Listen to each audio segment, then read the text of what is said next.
Nu tā, viss rūsainās vietas ir iztīrīts. Gan sliekšņi, gan durvis no abām pusēm, gan iekšpus, gan ārpus. Un tagad iet virsū pildošā grunta.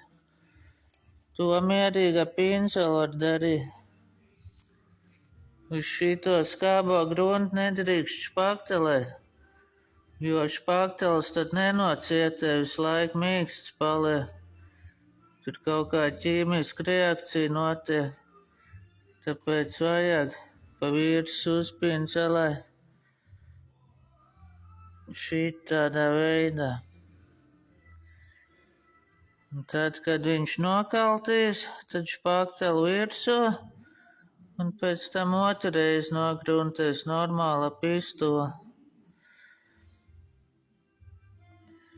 Jā, labi. Apmetums arī iet virsū.